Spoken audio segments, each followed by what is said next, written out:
નમસ્કાર દર્શક મિત્રો, નયા ભારત ન્યૂઝમાં તમારું હાર્દિક સ્વાગત છે। હું છું મંશુરી શેરબાનુ। ડભોઈથી સાઠોડ વચ્ચે વર્ષ પહેલા રેલવે ઓવરબ્રિજ બનાવવામાં આવ્યો હતો। આ બ્રિજ ઉપર નહીં જેવા વરસાદમાં જ ડામરના પોપડા ઉખડી ગયા છે। 5 દિવસ પહેલા આવેલા કમોસમી વરસાદમાં આવેલા બ્રિજમાં કેટલીક જગ્યાએ ધોવાણ થઈ રહ્યું છે અને ખાડા પડી ગયા છે। જેટલી જલ્દી બની શકે એટલા કે ખાડાઓ પૂરે અને ડાબર ન ખાય એવી વાહન ચાલકોની માંગ ઉઠવા પામી છે। બ્રિજની ઉપર ડામરનો ઉખડી ગયો છે અને ખાડા પડી ગયા છે। લાગતા વળગતા વિભાગ દ્વારા દેખરેખ નહીં રાખી બેદરકારી રાખવામાં આવતા હાલત બ્રિજ રોડ ખરાબ થઈ ગઈ છે। જાણવા માહિતી વિગત અનુસારના ડભોઈથી સાઠોડ જવાના રોડ ઉપર સ્ટેચ્યુ ઓફ યુનિટી જવા માટે ટ્રેનની લાઇન નવીન નાખવામાં આવી હતી।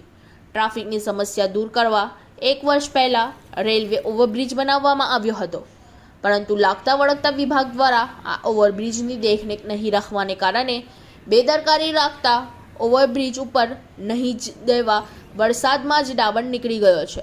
ખાડા પડી ગયા છે, જેને લઈને વાહન ચાલકોને અવરજવર કરવામાં તકલીફો પડી રહી છે અને પંચર પડે તેવા બનાવો પણ બની રહ્યા છે।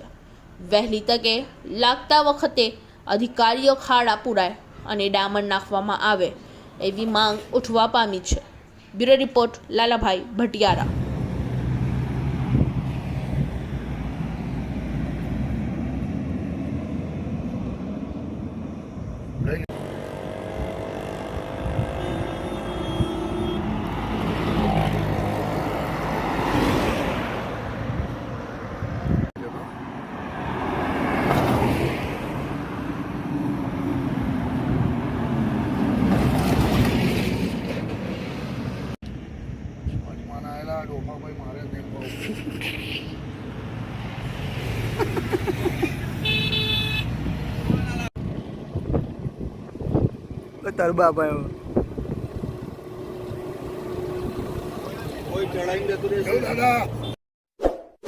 इस वीडियो को लाइक करें, हमारे चैनल को सब्सक्राइब कर बेल आइकन जरूर प्रेस करें